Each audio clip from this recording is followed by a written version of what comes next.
राधे राधे दोस्तों, आपका हमारे चैनल राधे राधे में स्वागत है। आज की कहानी है कर्मों का फल, आज नहीं तो कल। आज आपके सामने एक अच्छी सी कहानी लेकर उपस्थित हुई हूँ। उम्मीद करती हूँ आप सभी को बहुत पसंद आएगी। तो आइए कहानियाँ को आगे बढ़ाते हैं। एक गांव में एक किसान रहता था। उसके परिवार में उसकी पत्नी और एक लड़का था। कुछ सालों के बाद पत्नी की मृत्यु हो गई। उस लड़के की उम्र 10 साल थी। किसान ने दूसरी शादी कर ली। उस दूसरी शादी से भी किसान को एक पुत्र हुआ। किसान की दूसरी पत्नी भी कुछ समय बाद मृत्यु को प्राप्त हो गई। किसान का बड़ा बेटा जो पहली पत्नी से प्राप्त हुआ था, जब शादी के योग्य हुआ तब किसान ने बड़े बेटे की शादी कर दी। कुछ समय बाद किसान की भी मृत्यु हो गई। किसान का छोटा बेटा जो दूसरी पत्नी से प्राप्त हुआ था और पहली पत्नी से प्राप्त बड़ा बेटा दोनों के साथ साथ रहते थे। कुछ समय बाद किसान के छोटे लड़के की तबीयत खराब रहने लगी। बड़े भाई ने कुछ आसपास के वैद्यों से इलाज करवाया पर कोई राहत ना मिली।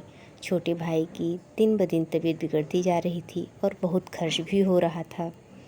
एक दिन बड़े भाई ने अपनी पत्नी से सलाह की कि यदि ये छोटा भाई मर जाए तो हमें इसके इलाज के लिए पैसा खर्च ना करना पड़ेगा और जायदाद में आधा हिस्सा भी नहीं देना पड़ेगा। तब उसकी पत्नी ने कहा कि क्यों न किसी वैद्य से बात करके इसे जहर दे दिया जाए। किसी को पता भी ना चलेगा, किसी रिश्तेदारी में भी कोई शक ना करेगा कि बीमार था, बीमारी से मृत्यु हो गई। बड़े भाई ने ऐसे ही किया। एक वैद्य से बात की कि आप अपनी फीस बताओ, ऐसा करना मेरे छोटे भाई बीमार हैं, उसको कोई ऐसी दवा के बहाने जहर देना जिससे उसकी मृत्यु हो जाए। वैद्य ने बात मान ली और लड़के को जहर दे दिया और लड़की की मृत्यु हो गई। उसके भाई भाभी ने खुशी मनाई कि रास्ते का कांटा निकल गया, अब सारी संपत्ति अपनी हो गई।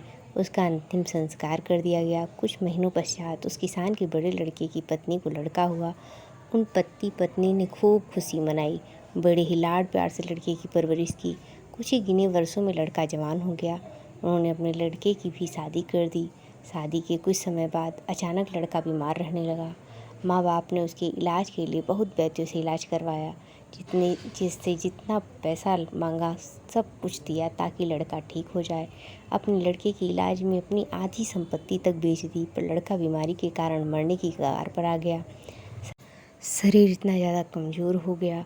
एक दिन लड़के को चारपाई पर लिटाकर पिता साथ में बैठा अपने पुत्र की दयनीय हालत देख रहा था, दुखी हो रहा था। तभी लड़का अपने पिता से बोला, भाई अपना सब हिसाब हो गया, बस अब कफन और लकड़ी का हिसाब बाकी है, उसकी तैयारी कर लो। ये सुनकर उसके पिता ने सोचा कि बीमारी के कारण लड़के का दिमाग भी काम नहीं कर रहा है। बोला कि बेटा मैं तेरा बाप हूँ, भाई नहीं। तब लड़का बोला, मैं आपका वही भाई हूँ जो आपने जहर खिलाकर मरवाया था। जिस संपत्ति के लिए आपने मरवाया था मुझे, अब वो मेरे इलाज के लिए आधी बिक चुकी है, आपकी शेष है, हमारा हिसाब हो गया। तब उसका पिता फूट फूट कर रोते हुए बोला कि मेरा तो कुल नाश हो गया, जो किया मेरे आगे आ गया, पर तेरी पत्नी का क्या दोष है जो इस बेचारी को जिंदा जलाया जाएगा। उस समय सती प्रथा थी जिसमें पति के मरने के बाद पत्नी को चिता पर जला दिया जाता था। तब वो लड़का बोला कि वो वैद्य कहाँ है जिसने मुझे जहर खिलाया था। तब उसके पिता ने कहा कि आपकी मृत्यु के 3 साल बाद वो मर गया था। तब लड़के ने कहा कि ये वही दुष्ट वैद्य है, आज मेरी पत्नी रूप में है, मेरे मरने पर इसे जिंदा जलाया जाएगा। हमारा जीवन जो उतार चढ़ाव से भरा है, इसके पीछे हमारे अपने ही कर्म होते हैं। हम जैसा बोएंगे वैसा ही काटना पड़ेगा। कर्म करो तो फल मिलता है, आज नहीं तो कल मिलता है। जितना गहरा अधिक हो कुआं, उतना मीठा जल मिलता है। जीवन के हर कठिन प्रश्न का जीवन से ही हल मिलता है। कृपया इस वीडियो को ज़्यादा से ज़्यादा शेयर करें और ऐसे ही प्रेरणादायक और शिक्षाप्रद इमोशनल पारिवारिक कहानियों के लिए हमारे चैनल को ज़रूर सब्सक्राइब करें। राधे राधे, आपका दिन शुभ हो।